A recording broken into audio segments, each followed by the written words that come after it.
Today's video is sponsored by Aura. It's a really important time to be talking about Aura because hackers have stolen the social security numbers of every American. Over 2.9 billion records were stolen from national public data, which offers personal information to employers, private investigators, staffing agencies, and others doing background checks. These stolen records include a person's full name, address, date of birth, social security number, and phone number, along with alternate names and birth date. And members of the hacker group have reportedly released this information for free online. I've had credit cards hacked, and I'm sure many of you have as well. If you weren't taking precautions with your personal information online before, this should be a huge wake-up call. You've never been more vulnerable online than you are right now. But I'm not too worried about it now because I use Aura. Aura alerts me if they find my phone number, email, or social security number on the dark web. They're going to let me know right away if anyone tries to use this information to access my credit or bank accounts. Plus, they give me up to $5 million in identity theft insurance should the worst-case scenario happen. They also provide a bunch of other features to keep you safe online, all inside one app. I'm not leaving myself and my family vulnerable to data breaches. And if you don't want to either, you can go to aura.com/soft white underbelly to try 2 weeks for free. And now back to the video. All right, we have Phil Messing and we have Pete Panuccio. My audience knows Pete from a recent interview we did, or recent talk you did, Pete. It was magnificent. Pete was a detective, homicide detective? Yeah. With the New York NYPD for many, many decades. 39 years. 39 years. And Phil, you were a reporter with the New York Post? New York Post. I did some television work. I did some freelance stuff for magazines and other newspapers. How many years did you do that? Well, over 40, you know. Yeah. So you guys are veterans in the New York City old as dirt crime scenes. And you guys probably worked on some of the same cases. Probably. Yes. We probably crossed paths without even realizing it, you know. And he's all nice and friendly now, but like when I was working, it was like, who sent for you, who asked for you to get lost, you know? No, it's because I had your buddy stalking me. I know. Hey. Is there an adversarial relationship that the media has with the well, to some NYPD? degree there is. I mean, it has to be because you're going to inevitably you're going to be asking questions that they really rather not answer. They rather answer any question in the world than the one you're going to ask them. Right. So I mean, it's built into the process. But sometimes there's mutual interest in terms of trying to get publicity for something, and it goes rather swimmingly. But that's usually the exception rather than the rule. I took each person on a case-by-case basis. Some people you just became, it was their nature, it was your nature, and you would talk. Are you giving up company secrets? No. You have hey, how are you? How you been? Yeah. That's human nature, especially when you have two people operating in the same place for that length of time. You never know who's going to be your friend when you're a newspaper reporter. And I think the same thing goes with a detective, Yep. I mean, you get help from the most unlikely of avenues, and sometimes you're hindered by people you think is a friend. I told Pete recently that in passing, we were discussing the so-called Mafia cops. These were two cops that were working in Brooklyn that became sort of beholden to the local mafioso in residence, Gas Pipe Gasso. If your name is Gas Pipe, it's usually not a good sign. But in any event, the two of them were on his payroll, and they were doing murders for him. And nobody knew it at the time, but I knew one of them. One of them, their names were Steve Caracappa and Louis Apolito. And Louis I used to see all the time. And one time in the homicide scene, it's a white woman about 60 and change maybe, and she in a nice neighborhood. And the question is why she was murdered. So I showed up at the scene like everybody else in the media, and I see Louis Apolito coming out of the house, who I knew passingly well from the past homicides. And he says, "You need anything, Phil?" And I said, "Yeah, I could use a picture of the deceased." So he goes into the house and he takes a photograph off the end table of the deceased person. He gives it to me. He says, "Here." He says, "You want to mail it back, but make sure you wipe it for fingerprints." That's what he said to me. But I'm saying that little gesture, like, enamored I was so enamored with him that he would go out of his way to do that. And invariably, the case is that I've seen this happen more than once, that the person who's nicest to you, they have reason to be nice because they've been doing things they shouldn't be doing. You know? Interesting. Just let me give a little a little preface before we start. Okay. I was in the NYPD for 39 years, worked in multiple commands, capacity of assignments as cop, detective, sergeant, then back to supervising detective squads. Phil did 4 decades working for the Post. A point I would like to make about the cases we're going to discuss is context as it relates to time and place. To understand the city as it was like, some of these cases we're doing start back in 1980. Completely different world. And at that time, crime was already bad, but it was within a few years it began to surge. For the younger viewers, back in the day, your only news coverage you only had a couple of main channels in New York City, 247, 5, 9, and 11 were the local channels. So you got news at 6 o'clock at night and 11 o'clock at night. At that time, the media, the newspapers, they were the king of the block. Papers came out 3-4 times a day. As a young boy, I would walk with my grandfather at night to go get a copy of the Night Owl edition of the Daily News. These trucks were out dropping off papers 24/7, and the circulation was probably up. Phil could tell me better. Yeah, several million that on Sunday. They had the Daily News. I heard it said that they actually had their own helicopters, him and her, to cover the hurricane season in Florida. So they would go from New York and take these helicopters and actually fly into Florida to cover. That's how much of a imprimatur the news had. And people that study this thing and analyze it, if you go back in time, there's been several newspaper strikes. And whenever there was a newspaper strike, television was like floundering. They didn't know what to do or how to do it, because every day you buy a newspaper and you see 20 stories that the person on the desk of a television station, he has no idea about any of them. It's like a sort of a tip sheet. It's like basically buying the racing form and going to the racetrack. You have this in front of you. You know what's happening. And along those lines, so that's when a story dominated a news cycle. News cycles didn't run 24 hours. Some of these stories occupied the headlines for weeks. And same way we had cops out there doing our job to solve these crimes, you had crime reporters, which was a specialty amongst the journalists. And these guys, Phil, as he will explain, you had guys from the 30s, the 40s, and 50s that were the star writers for all these papers, but towards 60s, 70s, early 80s, these guys were retiring, they were passing on, and it was a new breed, but the job was still the same. You were out there pounding the beat, just like the detectives were, some of the reporters. And so, as I say, specialist on the same work site. It was always an inherent contradiction for people who covered crime in New York, in the sense that people that did it usually did it as a stepping stone. They went to many of them went to graduate school. They didn't really envision themselves eating cold pizza every night, and staying hours after their designated departure date.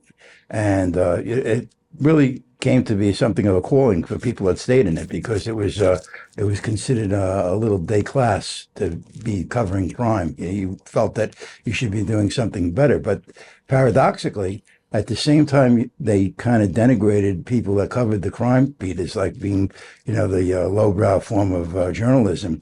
You could go up to people that you went and golfed with the day before, the detective commander or precinct commander, or one of the detectives that work in a certain command, and you could say to him, Joe, Steve, whatever, I need the help on this. Oh, ask me anything but that. Anything you want to ask me, I'll be more than happy to. Well, I don't need to ask anything else. I only need to ask you about that.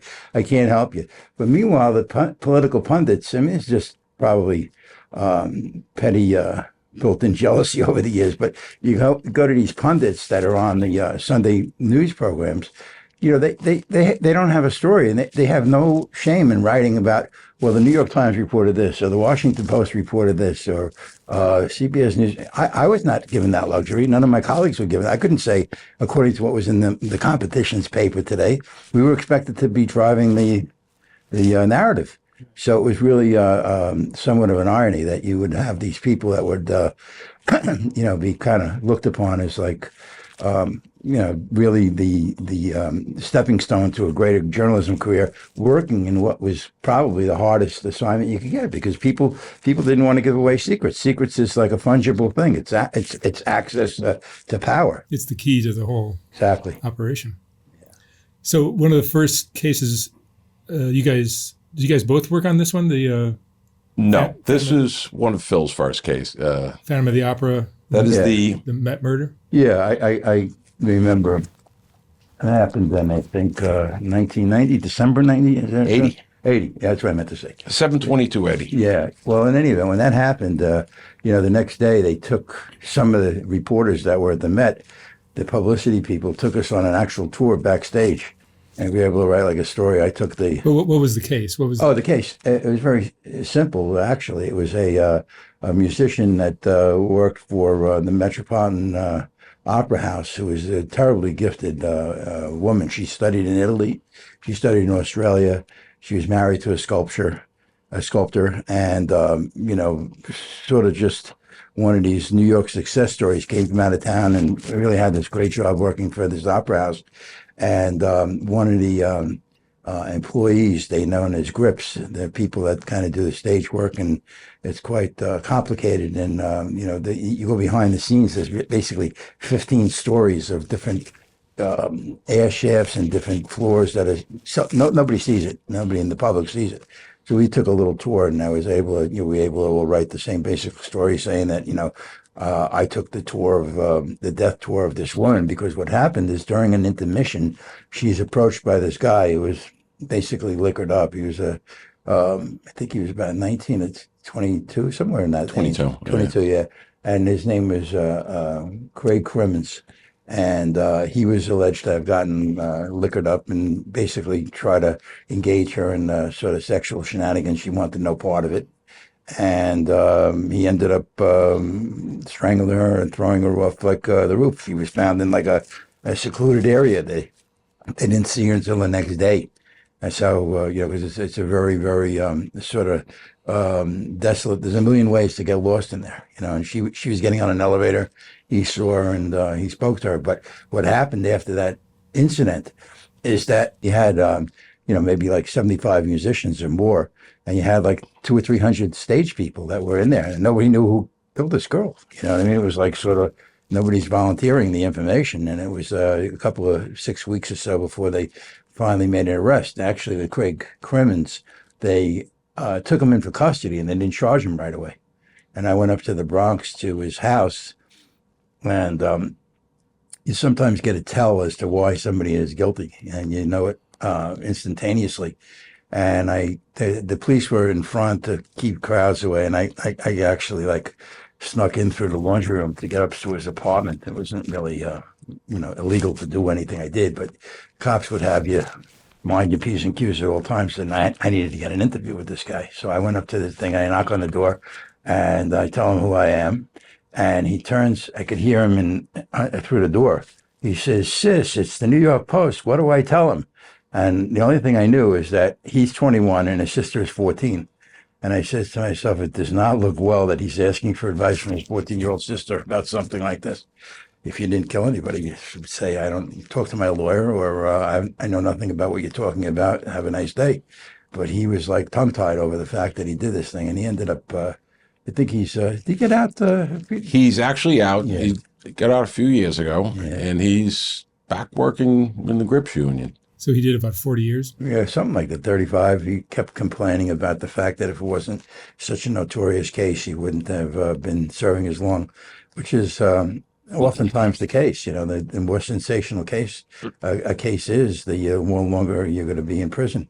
I interviewed with one of the colleagues on this crime book I wrote in 2016. I interviewed this guy, Robles, Robles.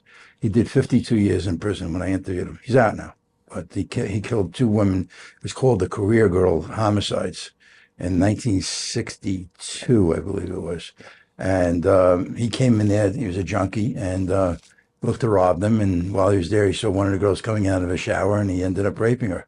And I went to see him like 52 years later with a colleague of mine, and he thought we were Quakers. He thought we were like, because the Quakers apparently come to the prisons to give solace and, sort of moral support to the inmates. And he agreed to talk to us, and it was like a nice interview. But it was kind of, things never go the way you think. I'm with another detective, retired, and he's feeling sorry for the guy. And I'm saying, like, the whole time he talked to me, he never brought up the victims once, It's like, there was like a sort of a flip because newspaper people and people that deal with stuff like that, they tend to have a reputation of being overly liberal, And I wasn't really convinced that this guy was interested in anything other than his own heartache and his own sadness, I'm sure after all the experience and time you guys have put in doing your jobs, you've developed like a sixth sense of like an intuition on who's guilty. To some degree. I mean, I don't have to really struggle with that too much because, most of the people in the dock they're guilty. You know what I mean? It's like a defense attorney once said that the worst thing you could ever have is an innocent client, and it probably goes for writing stories too, because it's much easier to write about somebody that is, not exactly a nice person rather than to feel like you're writing about somebody who might be innocent.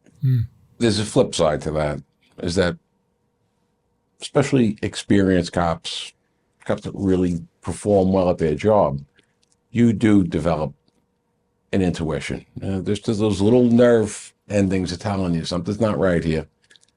Unfortunately, that's not admissible in court. You can't walk in there and say, listen, I had a hunch about this guy. Hunches don't cut it. So, but man, there's a little interior alarm bell that goes off. You talk about Robles. Robles' case eventually became the basis for the Kojak TV series. Right.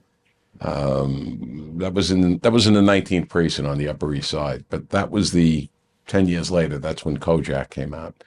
Phil's discussing murder at the Met. I'm not a police officer yet. That thing dominated the papers. Didn't matter which paper. It was in all the papers.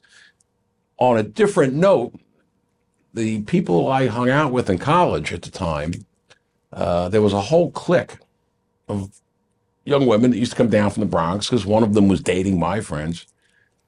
One of those young women was Craig Crimmins' girlfriend.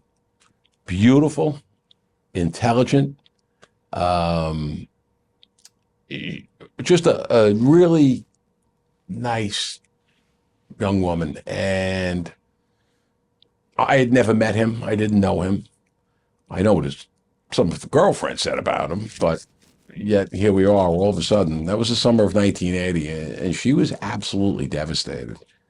But then again, I have to be honest with you, she didn't strike me as because she was wicked smart. And I think on a good day, Craig might have had a hard time putting a few sentences together.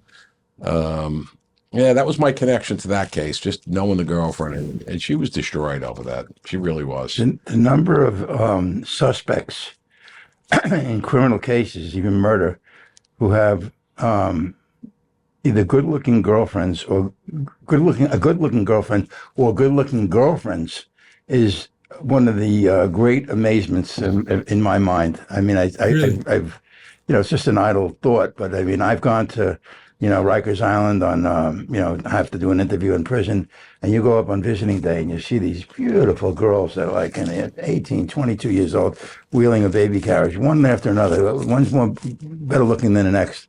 And the average guy is walking around. He can't get a date on a Friday night or a Saturday night. And you have these guys that are like, it's just very perverse, about, I guess there's something to that old saw about people like bad boys, Yeah, that's interesting. John Lennon was killed that same year. Yes, yeah. Did you work on that? Yeah, I went out the night it happened. I was sent from the post, which is down near the the old New York Post was located near the Fulton Fish Market in Lower Manhattan, in the shadows of the Manhattan side of the Brooklyn Bridge.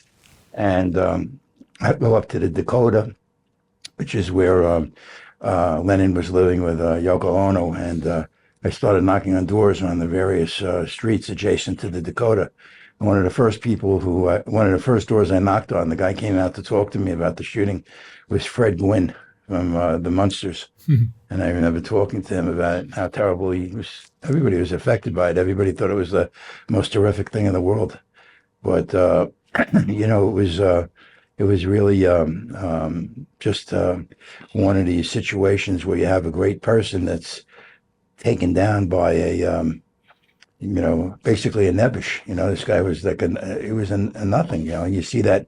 That's why conspiracy theories often take root very quickly, because people refuse to accept the fact that somebody inconsequential could affect history and basically cut down somebody very important, vibrant, and powerful. The whole thing with Kennedy is John Kennedy is the prime example, but you see that happen quite a bit where, the most unlikely of people is thrusts himself upon the public stage by doing something dastardly.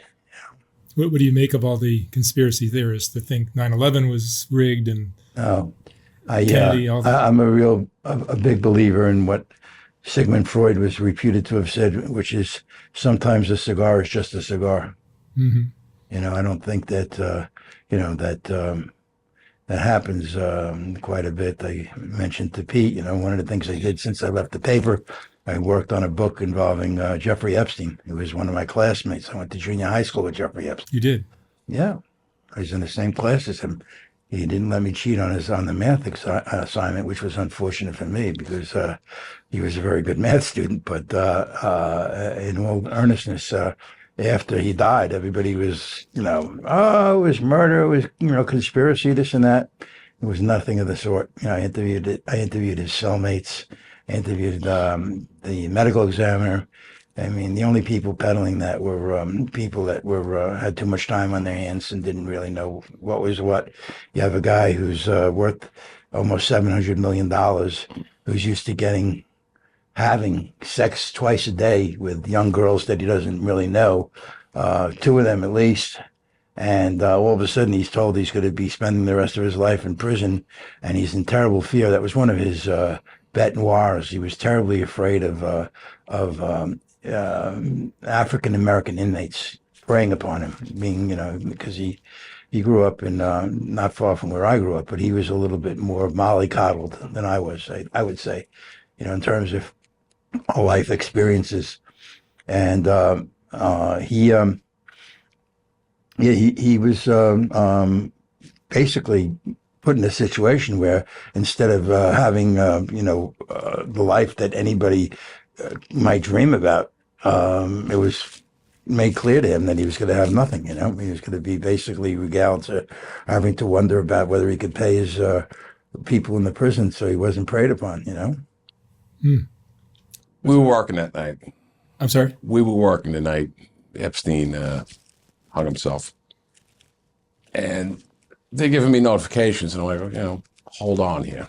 Okay, the whole world wants to know. And bottom line is, it's a death in federal custody in a federal prison. But I have people calling, what's going on with this? I don't know. It's not my jail. What do you want me to tell you? But I sort of look at when the government is not giving you answers, not even just stonewalling, but just giving out these hazy, the conspiracy theorists are going to take hold. They're going to dig in. And basically you had a suicidal man in a cell by himself where nobody was watching him. And you can hang yourself from a bed that's 2 feet off the floor. It's doable. Jeffrey Epstein hung himself.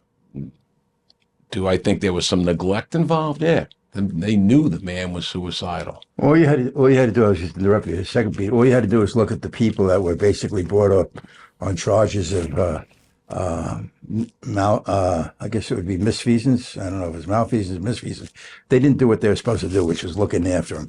And the two of them together were like, no offense against civil service workers, but these people look like, they were like, they were shopping online and they were looking for motorcycles. Sleeping. I mean, it was really a damning indictment.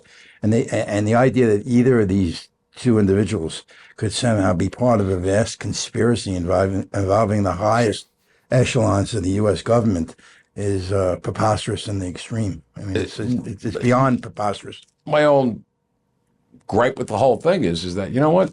If you're in charge of running a jail, all right, you're paid to know better.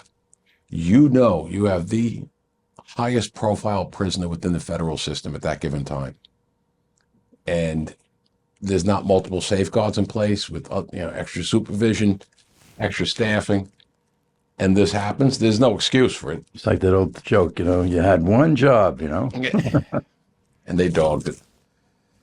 So let's jump ahead to Bernie Goetz, Subway vigilante. Bernie Goetz was a guy, just a nerdy-looking young man, and Bernie winds up shooting 4 kids on the subway one day, middle of the afternoon. Now, Bernie's track record was, and I only knew it when I was a young cop in Central Park, 6 or 7 months before, he had been a robbery victim inside of Central Park. He had other incidents where people would shake him down for money. And this is, when I say talk about context, this was 1980s New York. Really rolling the dice sometimes on the subway. And as a young kid, I can remember being surrounded by a couple of guys in the subway. I was a little kid, small pipsqueak, and they wanted my high school ring that I just got. And it starts off with, let me hold that. I just want to see it. And I know it's coming next. I'm not getting it back. I'm not fighting 5 or 6 guys that are twice my size. But this was the type of predatory crap that went on all the time in the city. In this particular case, these guys thought they had a phrase they used to use back then, perpetrators. They would call victims herbs. That was this nerdy guy that was in, I forget which burger chain it was, but the guy was Herb. He was this little nerdy guy. And bad guys used to say, yo, let's go rob Herb. They thought they had a Herb there. Well, Bernie had had enough. And he got up and he lit the whole crowd of them up in the subway car with about 20, 30 people there watching it, and disappears into the tunnel. And for 8 days, another really epic cycle of newspaper, tabloid media crazy coverage. I got sent up the day after it happened. I got sent up to New Hampshire to cover his surrender because he went to Concord, New Hampshire, and he said, I heard you're looking for me. And the idea that this anonymous, he was like a complete cipher. Nobody knew anything about him. So we all go up there. I remember making Xerox copies of all the stories that were extant at that time, and it didn't have a name of anybody because he hadn't come forward. And I was in the courtroom. I saw him there, and it's like you have to understand one thing about Bernie Goetz that's somewhat helpful in understanding who he is. He lived a life of exactitude. He was a tester of machinery for the Navy. He actually calibrated these things, and everything with him was like, in the manner of speaking, was like a belt and suspenders. He liked things very, very circumspect, I guess is the word. And the idea that he had these problems with people, he actually applied for a pistol permit, and New York, in its infinite wisdom, sort of just winks at the Second Amendment, and they didn't really want to give him one. And he was entitled to one, really, because he was in, areas where he carried expensive equipment, and you would have thought that he might have been deserving of it. But when he didn't get it, and he got attacked he didn't get attacked. He got accosted, is the better word. And he basically shot them, and he's supposed to have said, "You're feeling all right?" Or the punchline was, "Here's another." So now you had this case of really a milquetoast. He looked like, somebody's shadow. brandishing this gun and like leaving one of the kids paralyzed and whatever it is. And it was a it was really right. It was ripped right out of the pages of Charles Bronson's Death Wish, which came out around the same time as this. And the idea that this guy was just thrust into this maelstrom of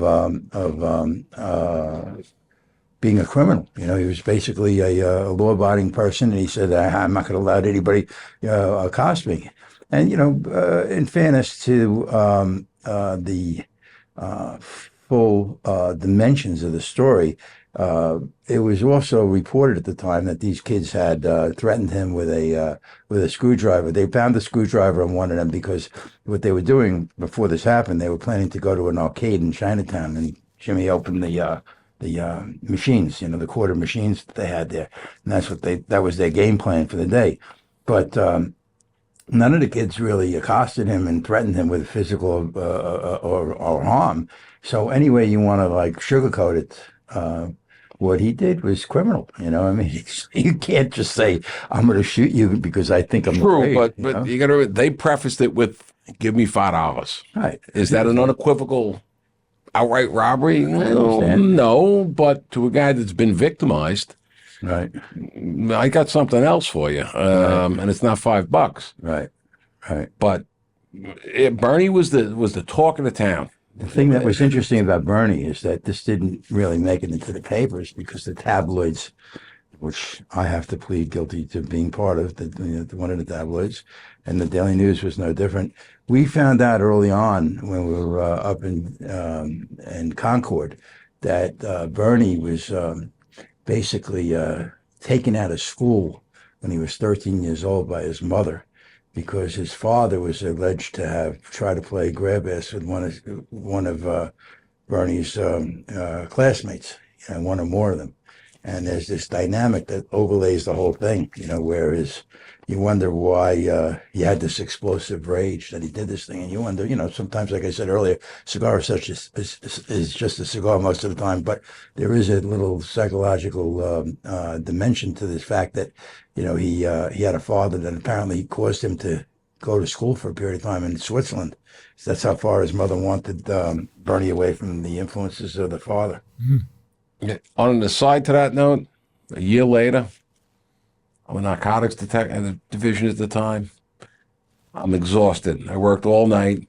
I'm coming home the next day on empty subway cars, myself and a woman in her 70s. 4 young guys come in the car. The first thing they do is turn around and kick the windows out of the subway car doors. So I'm like, oh, man, this is not going to be good. And the lady is looking at me with absolute dread in her eyes.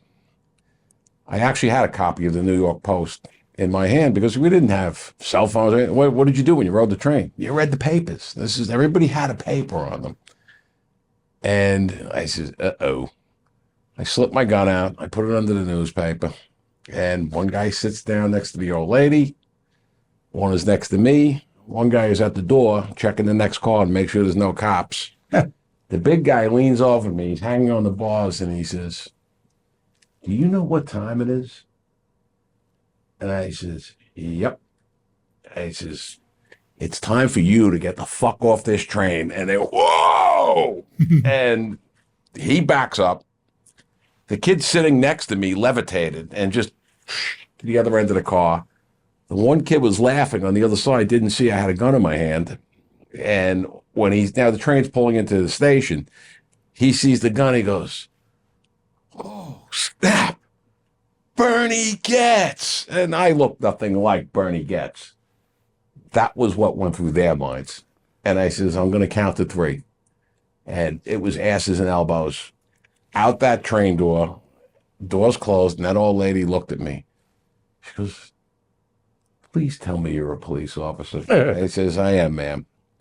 She goes, "If you weren't here, what do you think they would have done to me alone in this subway car?"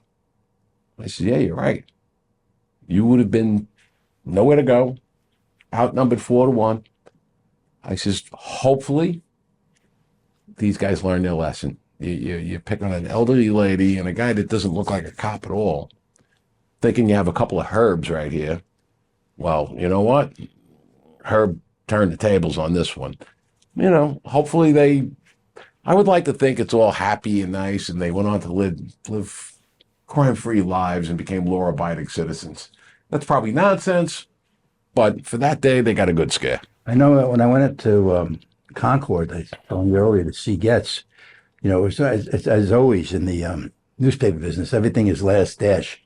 So I lived in Queens near the airport, and they said, could you get up there early in the morning? And there's he's going to be in court around 8 o'clock in the morning or 9 o'clock. So I had to come from Manhattan back to my house in Queens, get on a plane and fly up there and rent the car.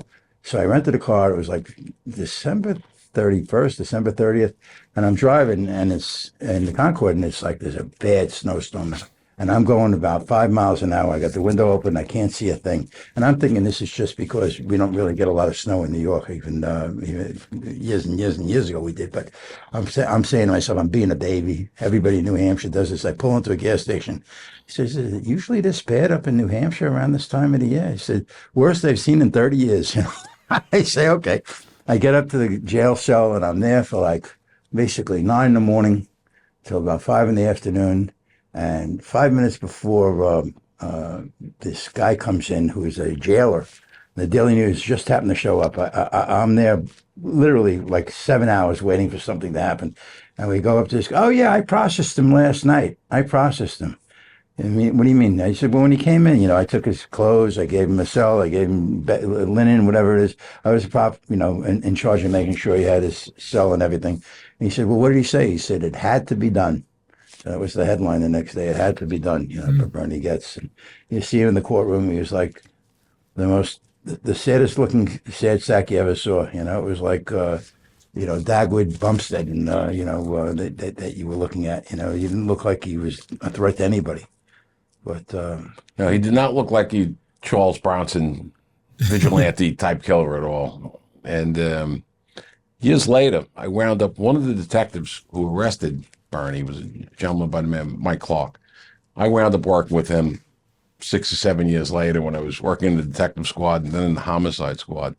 And we talk about Bernie every now and then. And he did the interview. They did a tape with the Manhattan District Attorney. Right, I read that, yeah, the transcript. It's actually, if you can pull it up, it might be on YouTube. I don't know. Yeah, it's available.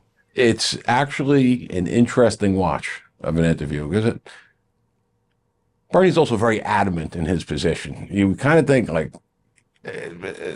like, guy, why are you saying anything? No, he went out there full bore, and I'm going to give you every point I need to make as to why I did it, and they deserved it. Okay. And he did all right with it. He was only convicted of the criminal possession of a weapon. It's funny, when this happened, the city of New York got a letter by an anonymous person. And the letter stated in part, because like Peter said, that there was this protracted thing involving Bernie Goetz in terms of how he'd be prosecuted and for what he'd be prosecuted, what crimes he'd be facing. And this anonymous letter writer had written a letter saying that unless Bernie Goetz goes free, I'm prepared to poison the New York City water supply with radioactive uranium. So, they tested the water, and the water, paradoxically, was over the normal limit for plutonium, apparently, but within the healthful limits of being able to be palatable to human consumption.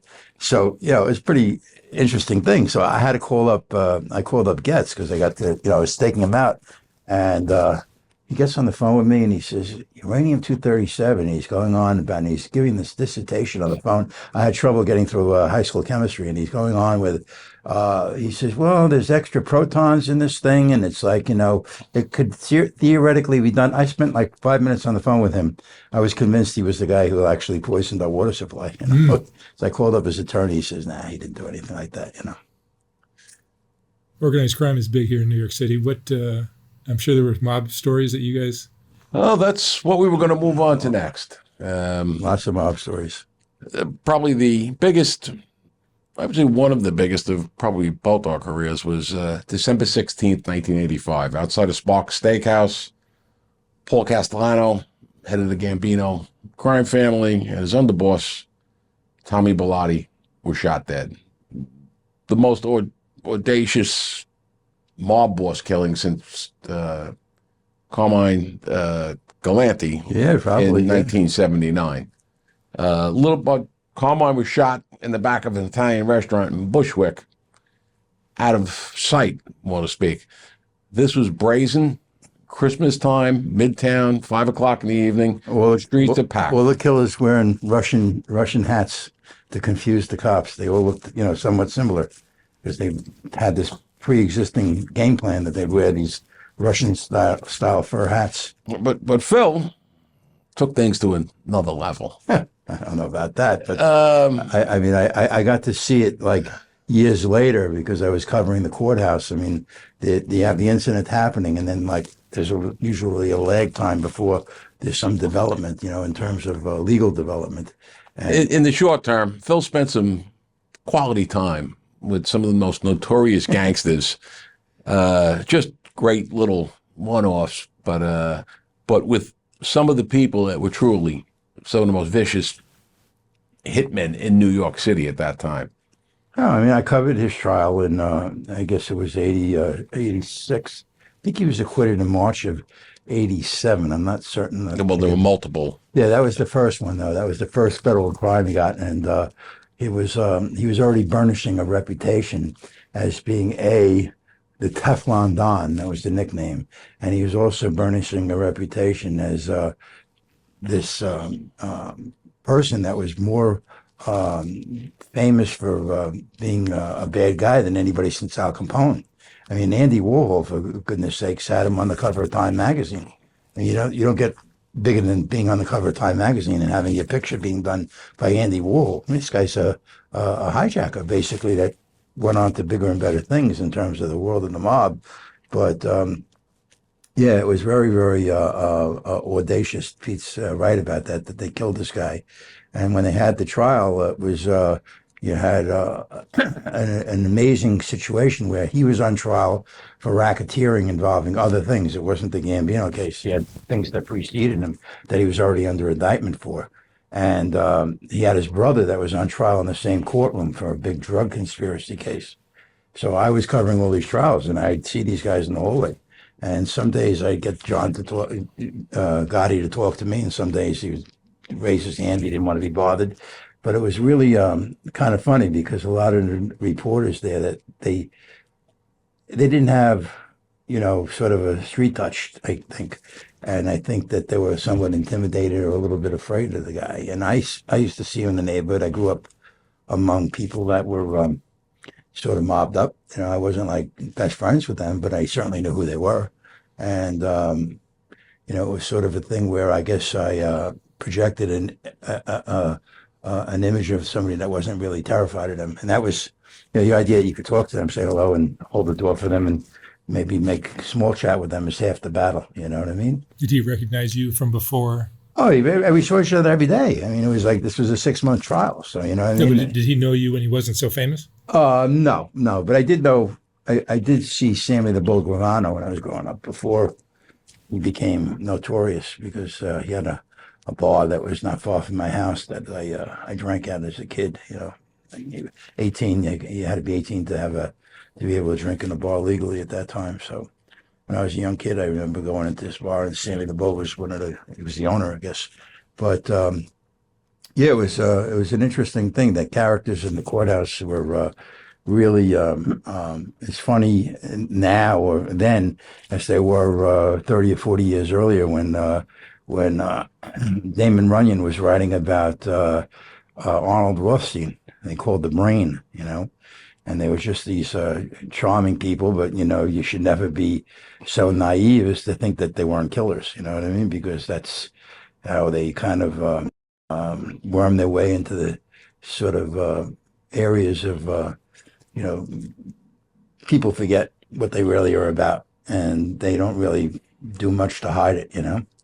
But some of them were, nasty. I told Pete, he kind of was amused that one of the people that was in the Gene Gotti case, when the case went to the jury, everybody was convicted except this one guy, Eddie Leno, was about 5'6", small guy, graying hair, powerfully built, but not big in any sense of the word.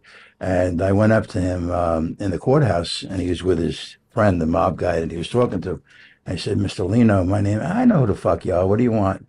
I says, "Well, you were one of the few people you were the only person who got an acquittal. I was wondering if you had a comment for the paper." And he says, "Yeah, I got a comment. You got your pad ready, Paperboy?" He called me Paperboy. So I look at it, and I said, "Okay, Paperboy. Paperboy it is." So I said, "Oh, yeah." He says, "Are you ready?" I said, "Yeah. What do you want to tell me?" He says, "Fuck you and fuck the New York Post." That's what he told me. So I was like, I don't think you could stay in my business for a day if you could have burst out in tears when somebody says something nasty to you, because that's not the nature of the beast. But what was funny is that the coda to that story, as I mentioned earlier, that guy Louis Ippolito, the guy who was the mafia cop. One of the things that Louis Ippolito got into trouble for was for killing Eddie Leno, years later. So it's sort of this general synergy, I guess, that all things are interrelated in one way or another in the world of the mob, What other mergers did you guys? Are there mergers you worked on together? No, at that particular time, I was more of I was assigned to one of the Midtown detective squads, and not a specialist of any sort with the organized crime stuff. So in something like the Castellano hit, everybody that's working, it's all hands on deck. Everybody gets plunged into it. In a case like that, though, in time it settles down. You're going to have multiple federal agencies, state, city, Manhattan DA, New York State Organized Crime Commission. When it's a mob hit, it's like it's one of their own killing one of their own. Well, I'll be honest with you. The expression that I have is public service homicide. All right. However, Paul Castellano was the big enchilada. He was the top dog. He was the numero uno guy, and the rules are you can't kill another boss. You can't even, generally speaking, the way it was originally designed, you didn't go out and kill people, period, unless it was specifically approved, much less kill the boss of a family.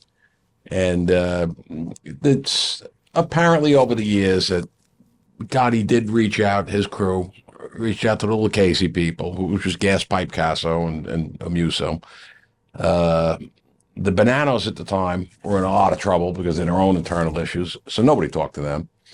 And you had the Colombo family, and they were a rather crazy bunch themselves with Jesus, Carmine Persico running it. They did not speak to the Genovese mob. The Genovese mob was run by Vincent the Chin Gigante. Who have tried to kill Gotti, actually. Oh, Vincent was a stickler for the rules. And he told Gotti that. He didn't outright accuse him, but he says, an offense has been committed that must be paid for. It was his polite way of saying, Gotti, I know you did it, but I can't prove it yet.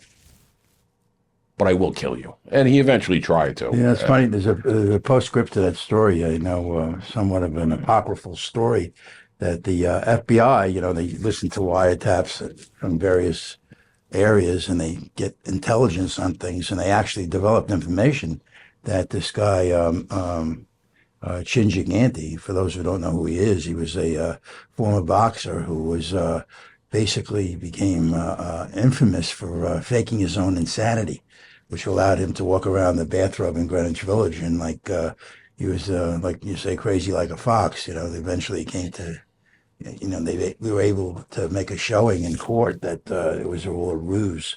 But in any event, what was not a ruse was that the FBI had learned or gleaned from the wiretaps that Gotti's life was in danger. And they had to go knock on his door in Howard Beach and said, I'm Agent so-and-so of the FBI. He says, we've come to learn this and this, and we're obligated under the rules of the Justice Department to tell you that your life has been threatened by these people, and you might want to take appropriate steps to defend yourself or whatever you think is necessary. And Gotti was famous for his response was supposedly, you guys do what you do, and I'll do what I do. That was his answer. Yeah, it's funny because about 6 months after the Castellano hit, there was a car bombing on 86th Street in Brooklyn, and the guy Frank DeCicco, who was one of Gotti's right-hand guys. He was not the intended target, most people believe, because Gotti was supposed to be there that day, but in the end, Frank DeCicco gets blown to bits. Theories flying all over the place as to who and what, and could it be Sicilians? That's kind of like a thing they do in Italy. Car bombings are very big. Jump ahead 5 years later, I'm a detective in Midtown North, and we got a guy dead in his apartment. Wannabe gangster, half-ass thieves, associated with the Westies and some of the people that still remained in that organization. And he was bad DOA. He was laying there for about 10 days. He was as ripe as they come. As we go through this, we find that he has a storage facility in upstate New York. And the detective himself go up there. We open up this, get them to open the thing up. And I see boxes in there. Look up, and I see this thing. And I says, that thing over there, I said, that's a booby trap. And this guy's an old time. He says, booby trap, you're out of your mind. He goes, how do you know that's a booby trap? I says, because on the side of the box it says, United States Army booby trap trip device. I says, out. We leave. The state police come, and they wound up, sure enough, it was an actual bomb. Also $1 million worth of stolen movie cameras in there from a major motion picture, She-Devil, which was being filmed at the time. And this guy fancied himself like a real tough guy, so he got mad at the producer, the director, and stole all the equipment off the set.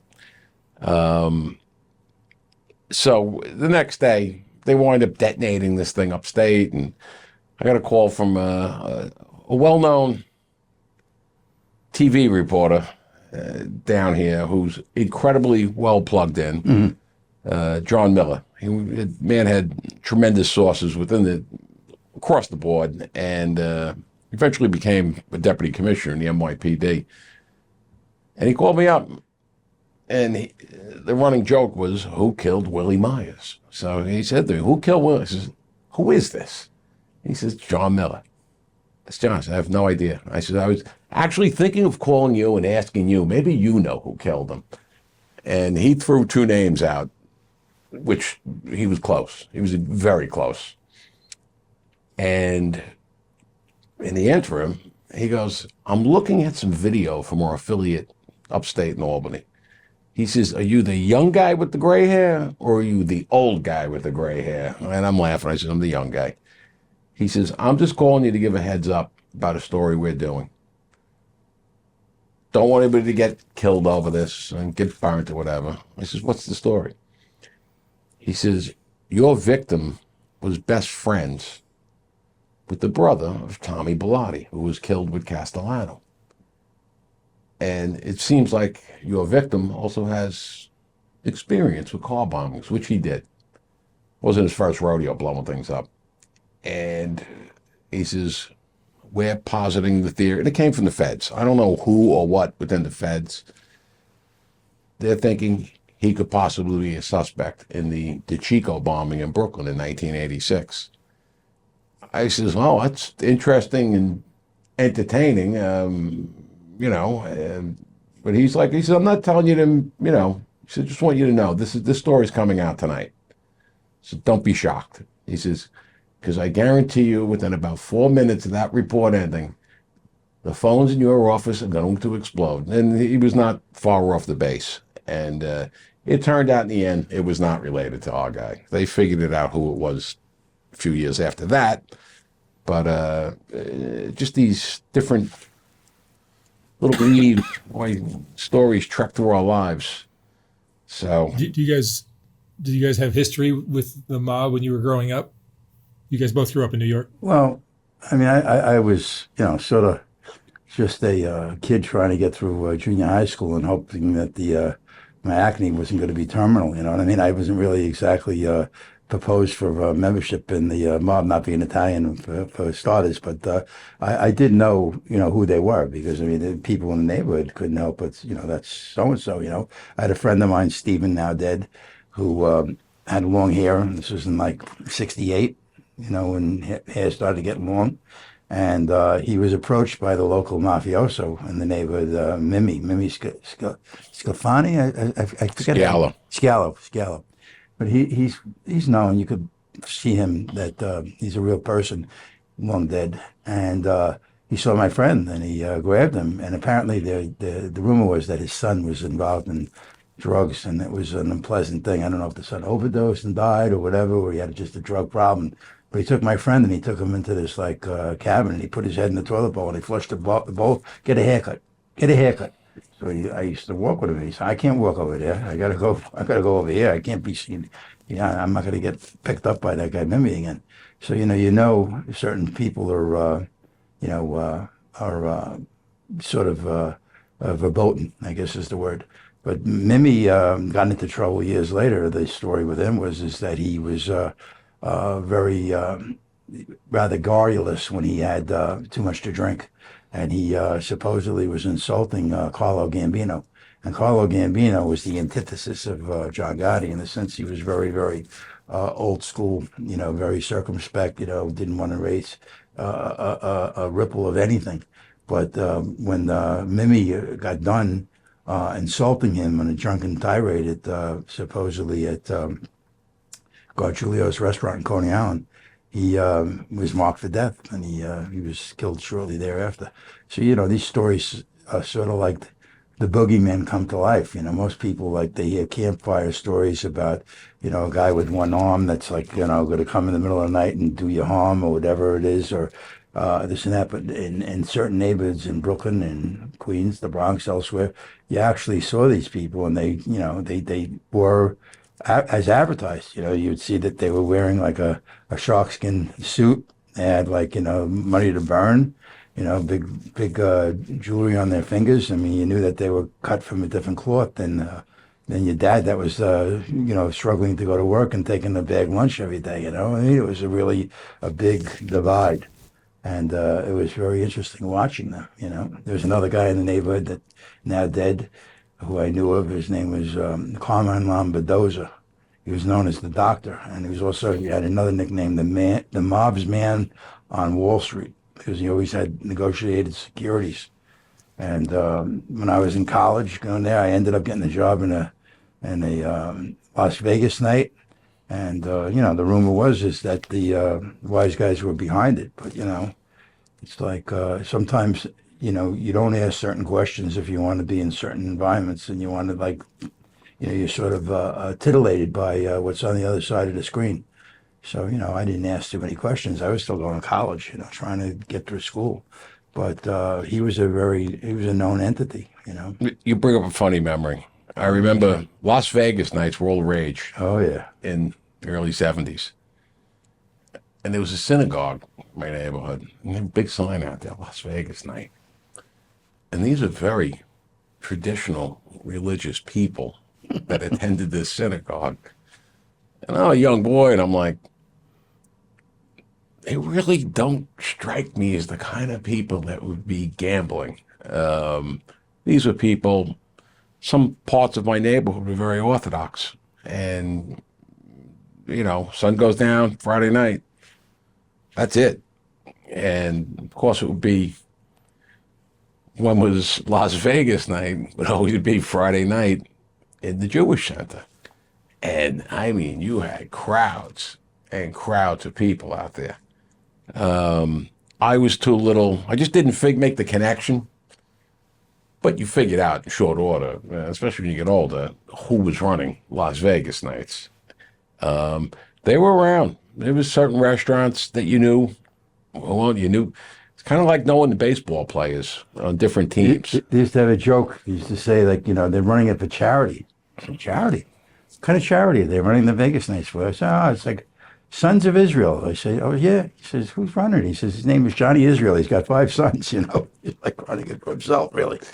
But, there was guys there that had a full-blown crap table there, and as anybody who's gone to a casino might know, you could bet on the dice either that they're going to make a point or make their point shooting craps, or you could bet against the shooter. You could bet that they're going to like fail, and you can get paid on that. And this guy in the back that was there, he had like a bunch of compatriots there that worked at his behest. His name, the main honcho there was a guy by the name of Jack Bernstein, a little Jewish guy with a fedora on his head. And the rumor in the neighborhood is that he was the closest friend ever of Meyer Lansky. I mean, this was something that was like sort of nobody took this as anything other than the truth. You know what I mean? That he was the very, very close with Lansky. So you see these things, and it's just sort of it was part of daily life. And then I think about the newspaper stands. It was one of Forest Hills, and man, and there was an older man, very powerfully built, and he had a tattoo on his arm. He was an Auschwitz survivor. But that newspaper stand was, I'd say, boy, he must have some business there. And he did have a great newspaper stand. He was also the biggest numbers guy and bookie in Forest Hills. I mean, because there wouldn't even be newspapers out, and it'd still be 20 guys hanging out there in the nicer weather. So if you're an intuitive young lad, you kind of say, I don't think they're there for the candy, and there's no newspapers left. And everybody had the racing form, but that scene was repeated citywide. Pretty much anywhere you went. It was like the opening scene in Goodfellas, when he talks about, I'd rather be a mobster than be president of the United States or something like that. It was just had this allure, and it was sort of, it was bad because on the one hand, they did do bad things to people, but on the other hand, there was this sort of fascination with the dark side, that people, even legitimate people, found very, very irresistible. That they couldn't help but be attracted to it. What other famous murders do you guys have? Famous what? What other famous murders? You want to move on to Brian Watkins? Yeah, we could do Brian Watkins. Talk about it anyway. Yeah. Brian Watkins, summer of 1990, came to New York City with his family from Utah, a large family, and went out to see the U.S. Open. Come back into the city. They're going to go down to the village to get a bite to eat. They get accosted by a group of young males, about 8 to 10 males. They rob the father. They wind up slashing him, slitting his pants. Brian Watkins, young man, about 20 years old, stepped up to defend his parents, and they stabbed him right in the heart. He was literally murdered in front of his family. And New York at that point had gotten to, people were disgusted with the level of violence, with the shootings. Dave Dinkins was the mayor. He was a very nice man. He was very polished and soft-spoken, but no grip on reality. There was also the crack wars were like crack wars flourishing, furious at that point.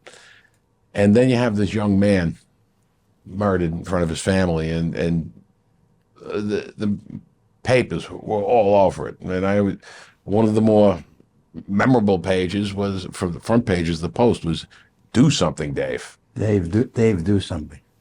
Dave, come and do something, which was basically the paper imploring him to kind of take some step, even if it's a symbolic step, but to just show that there's somebody in charge and that life is not just an open, like a crapshoot, and that people could, don't usually come from Utah to spend thousands of dollars at a hotel in Manhattan to go see the U.S. Open and expect one of their family members is going to be murdered in the subway.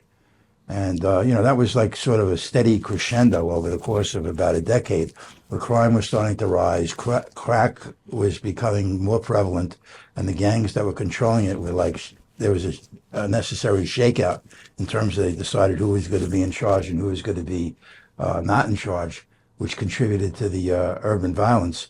And you had families that had their children that were actually sleeping in bathtubs.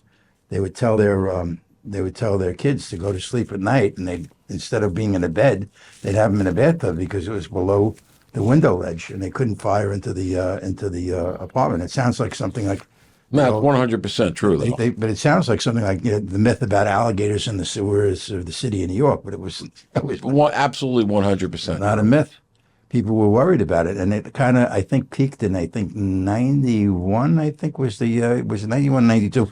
It went to, like, I think 2,100 odd murders in a year.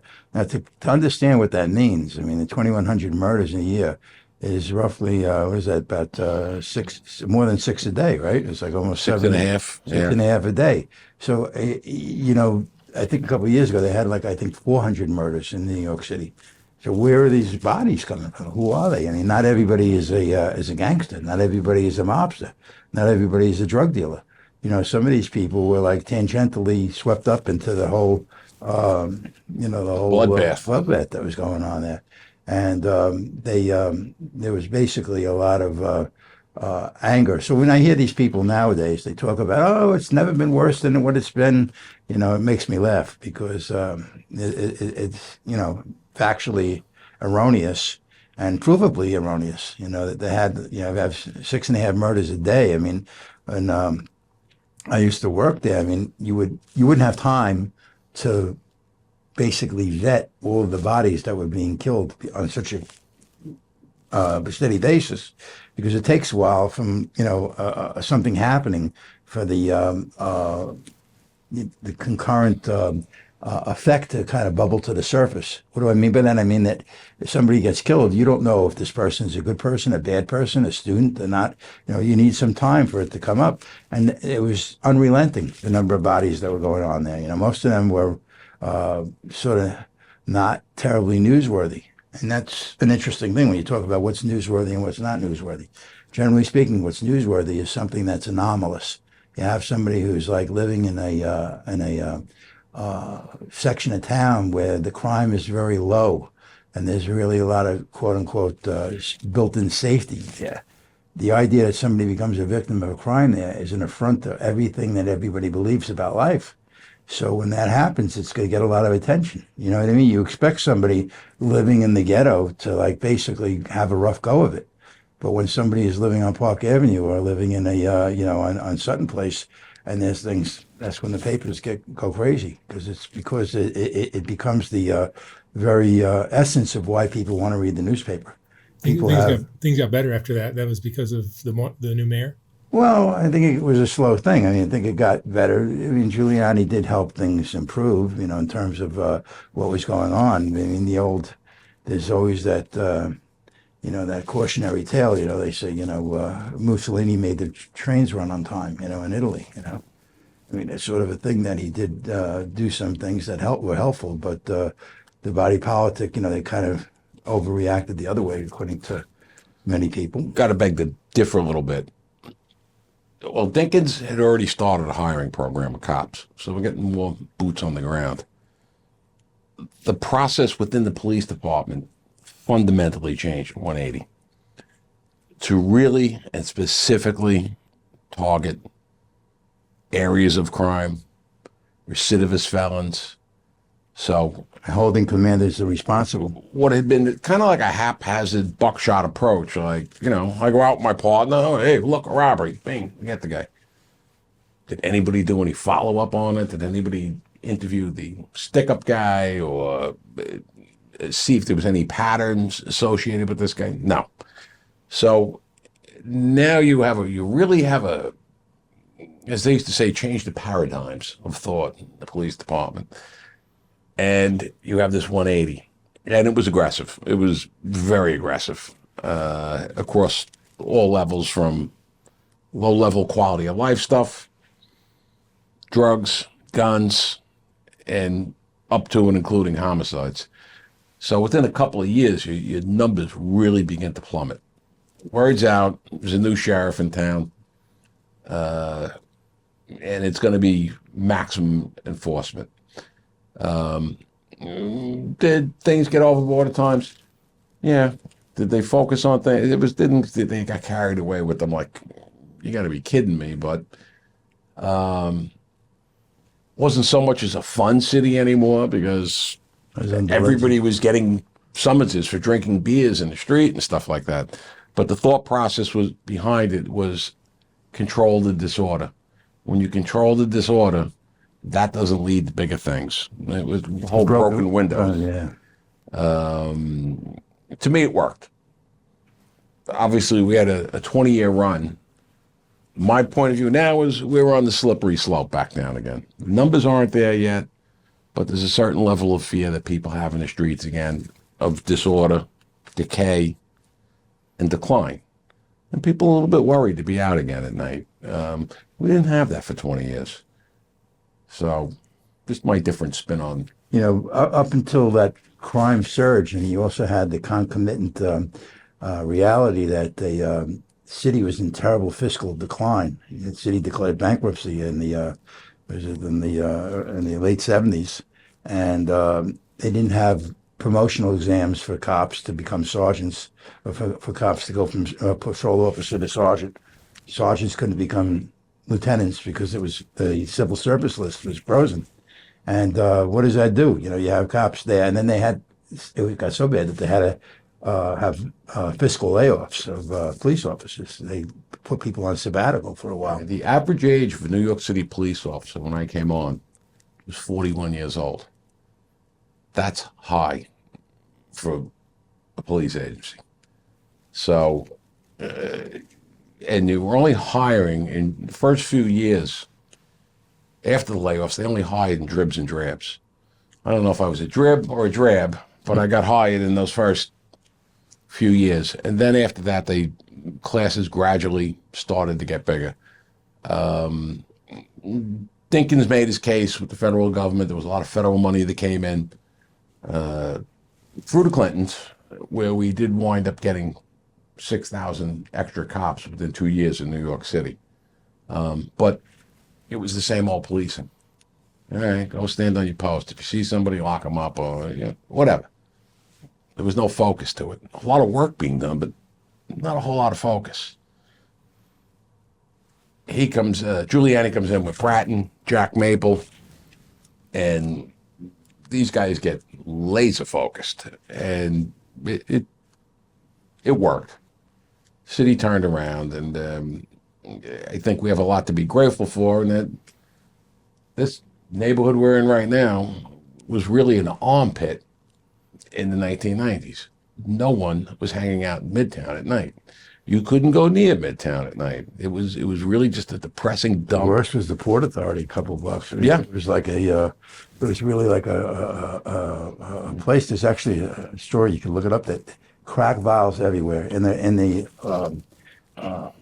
sort of the staircase to the Port Authority. It was like you might as well slip and fall. You could take a header.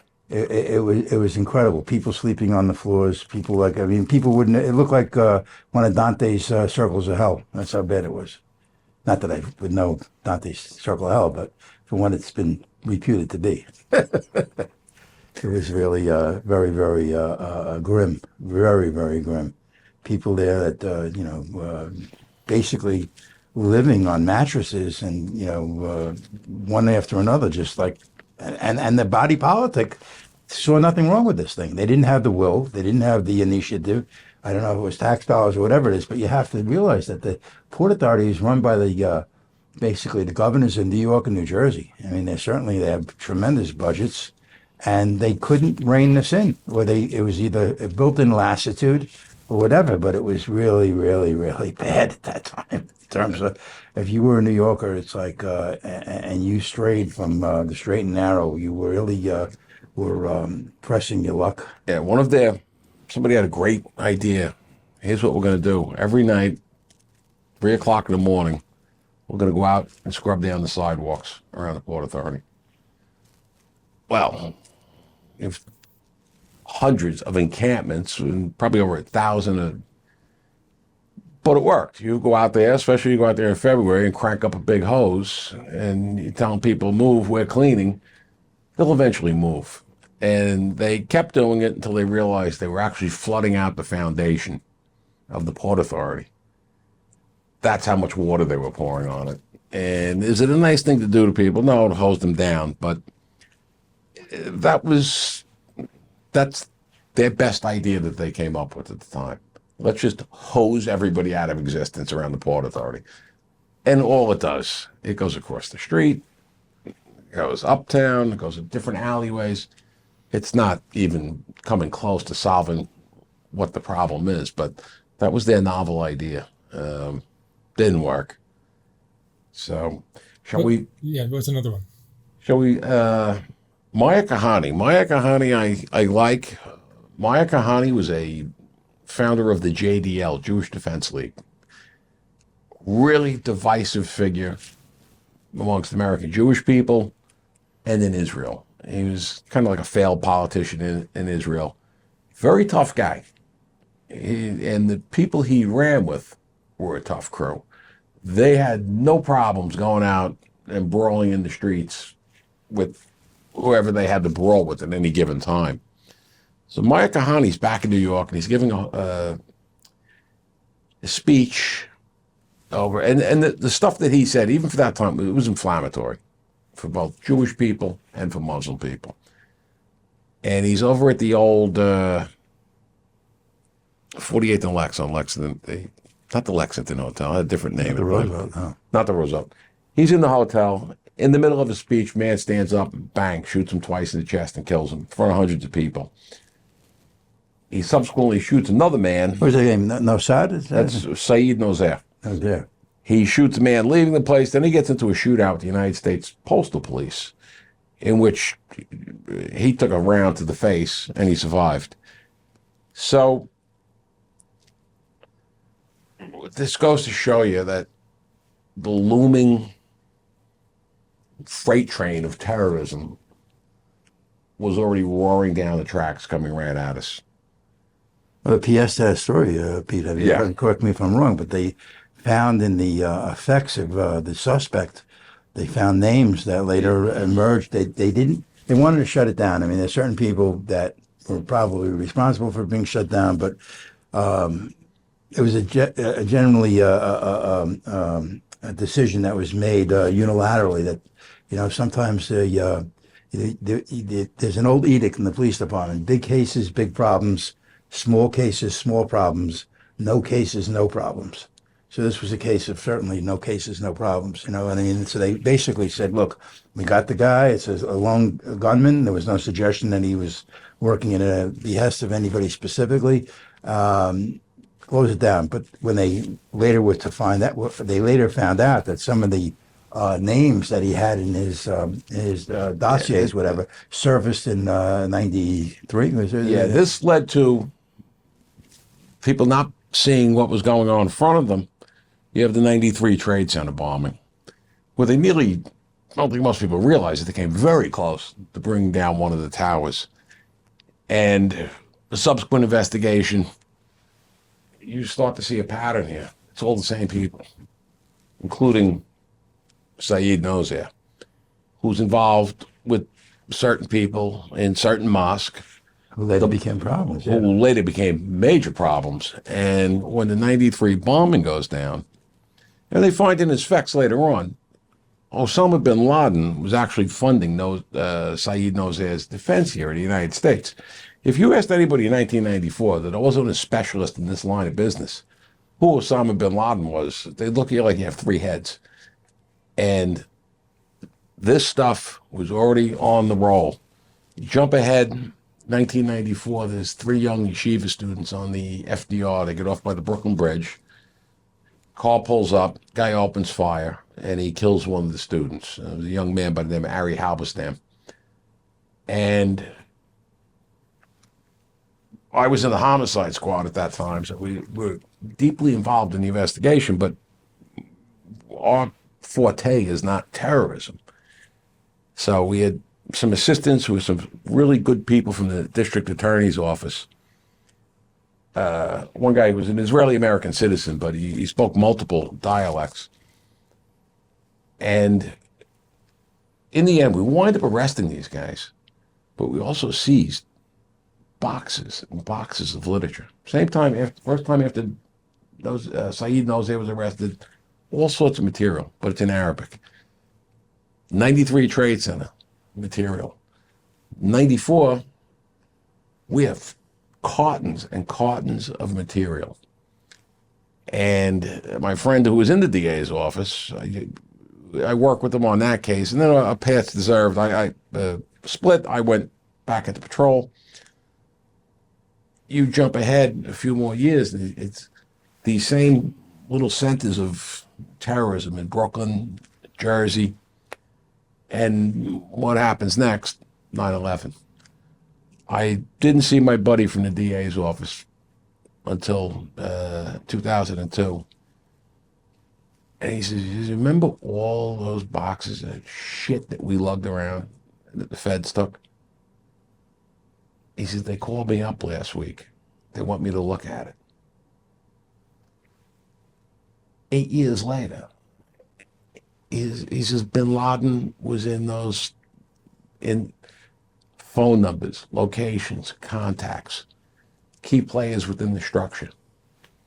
And I just think people, and we as American people, you know, we never thought Japanese fighters in World War II would crash their planes into American warships because we just didn't understand the concept of kamikaze.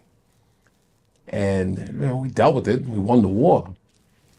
But nobody in 2001 is thinking anyone in their right mind is going to fly a jet airplane into the World Trade Center. Yet, here we are, all these years later.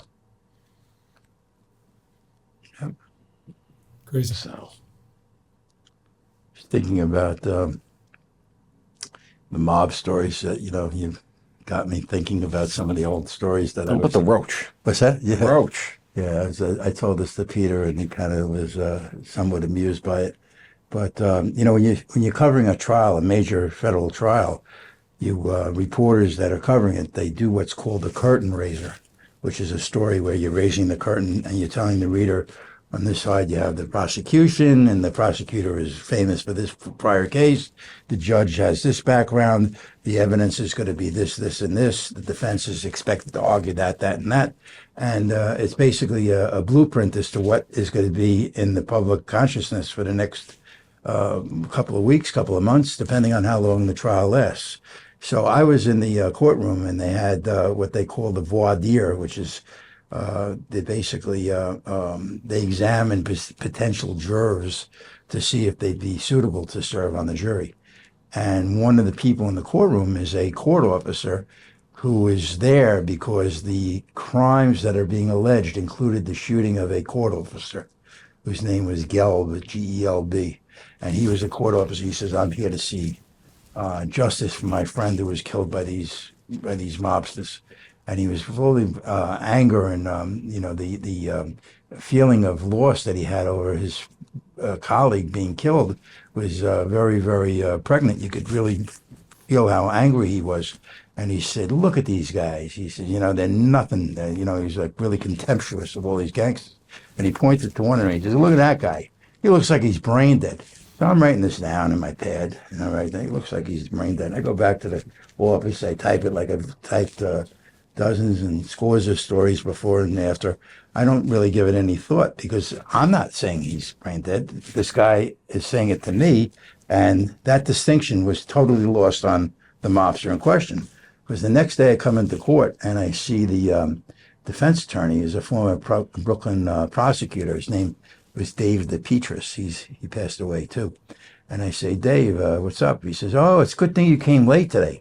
And I started chuckling to myself because I knew what he was going to say. He said, my client really wants to kill you. I says, oh, he's mad about that brain dead thing? I says, yeah, why is he mad? He says, Phil, he says, I never said he was mad at you at all. I just said he wants to kill you.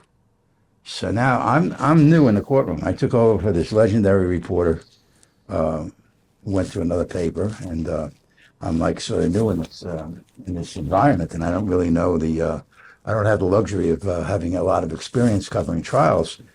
But I knew one thing. I said, if I make a stink about this thing, two things are going to happen. A, they're going to have a hearing, and I'm going to be off the trial. And B, they're going to deny everything, and I'm going to look like I'm a hysteric. So I said to the guy, DePetris, the lawyer, I says, Dave, do I have a problem with your client? He says, I don't know. Do you have a problem with my client? I don't know if you have a problem. So I'm saying, okay, the guy's being an asshole, like I have to just grin and bear it. So the entire trial for like roughly 6 months, every day this guy, his name was Anthony Rampino. Now, the thing you're not got to know about Anthony Rampino, he passed away, but Rampino was about 6'4", I would say, maybe 6'5", maybe 140 pounds. And skinny as can be, and he looked a little like Lurch, if you remember the Addams Family. And he had what you might call a Farinius complexion, like Farina. Very waxy, sort of pallid. So he was a junkie. So, he looked the part. He looked like, if you ever saw the movie Farewell, My Lovely, I think, with Richard Widmark, when he pushes the woman down a flight of stairs and he starts laughing maniacally, you could see Richard Widmark being played by this mob guy. And I'm like just watching the guy, and he's shooting me death rays all the time, and I'm totally immune because I have to take down testimony and other people involved that are more important than him in the narrative. But I'm fully aware that he's angry and he's like nasty. So at the end of the trial in March of I think '87, they all get an acquittal. All of them. The jury was compromised. They paid one of the jurors to deliver a not guilty vote. They didn't know that at the time, obviously, but they found out about it later. And I'm in the office of the Post in Lower Manhattan, and one of my colleagues says to me, "Hey, Phil, why don't we go over to Queens and see what those mob boys are up to?" I said, "Okay." So we took one of the cars. He drove. I'm in the passenger seat, and we go to the well-known social club they hung out was the Bergen Hunt and Fish Club. They didn't do much hunting and they didn't do much fishing, but there was nothing going on there. But there was another social club around the street. It was, I think, called the Our Friends Social Club. They made an agreement. I'm in front of the place, and who's standing outside of the club? Tony Rampino, his largest life.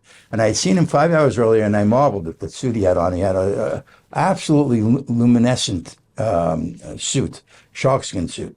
And it was like he was like a glow-in-the-dark type of suit. You couldn't help but notice it. And he had cufflinks that were made of Indian head pennies. And I said, "This is great look. This is terrific. This is like better than anything you can see on television." That this guy was like, he invented his own stylistic accoutrement, the Indian head penny cufflinks. So I see him there, and I got the window down, and I don't know why I did it, but I said, "Tony, baby, what's going on?" I look at him like we're best friends, and he looks at me like a dog looks at his master when you throw the ball and you hide it under your arm. He's got his head cocked to the side. He doesn't know why I'm talking to him in this familiar fashion. He says, "Tony, it's me. Come on, invite me in for a little anisette and espresso. Let's talk about your future. Talk about things." And for some reason or other, he gives me a dullard's look, and he goes in, "I got a check. Hold on." And he goes in and he says, "All right, here's the deal. You guys could come in, but you can't say where you're at." I says, "Done deal."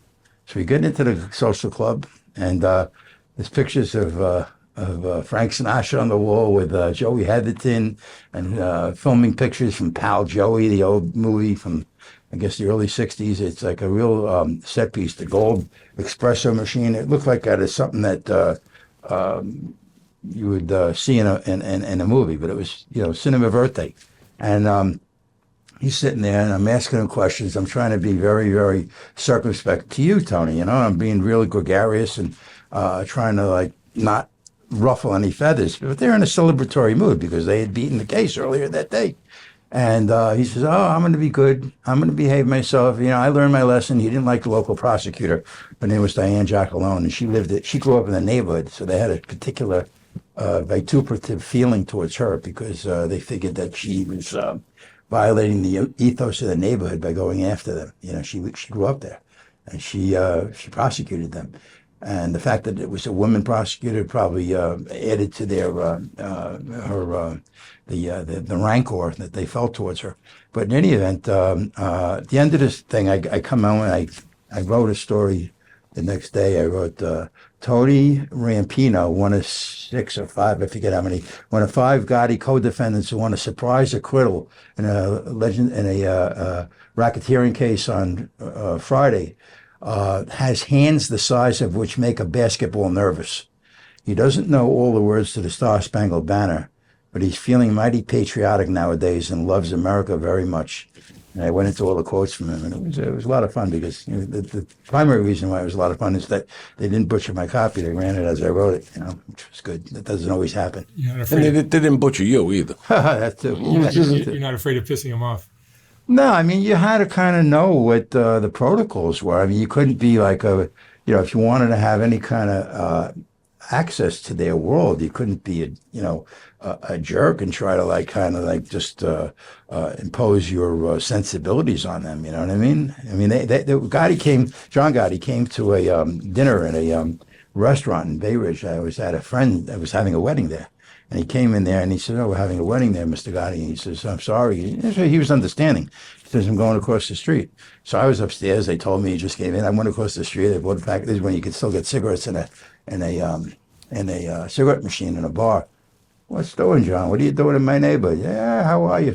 Oh, it's like sometimes you say hello, sometimes you tell you to get lost. But it was a very, very interesting time. When he got acquitted, I legitimately could say without fear of being I don't want to sound too bombastic about it, but I got a legitimate exclusive with Gotti after he was acquitted, in the sense because I knew where he'd have to be processed. He had to go to the U.S. Marshal's office, and I positioned myself in the building near the Marshal's office, which was far away from the courtroom. And he came by, and I said, "John, I said, I'm not going to insult you with stuff about the mob or this and that." He says, "Just tell me this spring, who do you like, the Mets or the Yankees?" He starts talking about these things, I got myself a good story, He says, you know how I pick those things. And he's talking about the fact that there was taped evidence that I think on one weekend he lost $250,000 betting football. So he didn't really want to talk about it. But it was a lot of fun. I tell you, it was a lot of fun those days, I think we're getting towards the end of the road. Tiffany Heist? Tiffany Heist was a bunch of boobery. These guys, I was working assigned to the homicide squad when this happened. And when the poo hit the fan, even though it's not homicide related, the chief would start screaming, "Get the homicide guys over there now." So you would pitch in to help out. So we have this robbery in the middle of the night in Tiffany's, and it seemed like a well-organized, like really planned out well stick-up team. And it really kind of fell apart within a day or two, and it was another major tabloid story because Tiffany's had never really been stuck up like that. 400 pieces of jewelry worth about $1,200,000 gone in about 15 minutes. They basically they attacked the security guards that were coming in, and they got them out of the picture, and that was it. It was child's pickings after that. It was an inside job, but like any well-oiled machine, especially when you're doing robberies or stuff like that, if you can't dispose of it or have a fence that's able to handle it, it's useless. These knuckleheads eventually resorted to selling this stuff on 125th Street in Harlem. Pieces that cost $5,000, $10,000. $400, $300. Less. $40, $60. And it was an exhausting case. We were in Brooklyn, we were in Harlem, one night I drove everybody, we came back in from the spot we were at in Brooklyn, and I mean, we're up ridiculous amount of hours, and as we're coming back in, sergeant in the car had fallen asleep. My partner's in the back. I says, "I got to walk my dog." So my partner was used to it. I said, 16 hours. I got to go walk the dog. She's home alone. Which, like, I'm walking out with the dog now, and I got the car parked in front of the building, and the sergeant looks over. He says, "I thought I was hallucinating." He says, "I thought I saw Detective Panuccio walking a dog there, but I must be mistaken because I know he's driving a car back from Brooklyn." And he's like, "Where the hell are we?" And my partner's laughing. He says, "Pete had to walk the dog." I got back in the car, and he's looking at me, and he starts laughing. He was like, "This is new. In the middle of a major investigation, walking the dog." I said, "Boss, what do you want me to do? I haven't been home in 16 hours. dog got to go out, and we're going back into work for another 8, 10, 12 hours. In the end, we rounded people up pretty fast after 4 or 5 days, and we recovered all the jewelry. One thing I learned out of it, that we really knock ourselves out, exhausting levels of hours put in on these things. I should have become the investigator for Lloyd's of London along those lines. This guy, at the end of the week, because he was with us pretty much every step of the way, and the investigator from Lloyd's of London probably made out better than anybody on that. I had no idea what kind of fees and stuff that these guys get paid for this kind of work. I'm like, what I made in a year, this guy just made in a week. And we pretty much did all the work. Well, he just got it documented for Lloyd's. That's why when you're in the newspaper business, they used to adhere to certain rules. An old timer told me some of the rules of being a newspaper man. He said, when you're a newspaper man, remember, if it's worth doing on overtime. That's rule number one. He says, the second thing, it's not journalism if it's not catered. So, you kind of, I guess there's a sort of cynical precepts, but there is, I basically think it boils down to when you have a shot to take advantage of a bad situation, you shouldn't be shy. You know what I mean? If there's somebody that's going to be serving you food or drinks or whatever, or wants to pay you for staying late, by all means, it's within your purview to do that. Well, I'll tell you this. We didn't get breakfast at Tiffany's.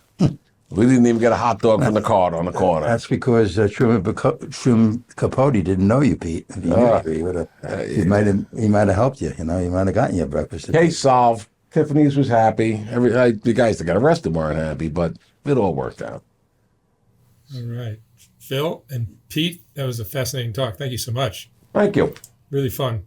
Okay. I'd like to thank my friend Eric Friedman for coordinating this whole thing, making it happen. That was great. Thank you, Eric.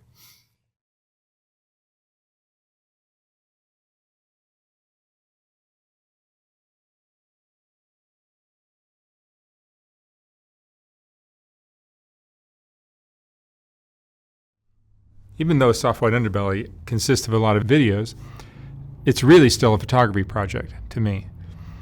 And if you appreciate the photography, sometimes it's difficult to enjoy it when it's scrolling down the screen, which is the only option I had in this horizontal format on YouTube.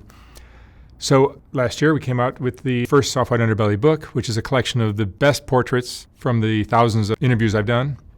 Each portrait in this book is accompanied by an interesting quote from the person's interview. Oh my God.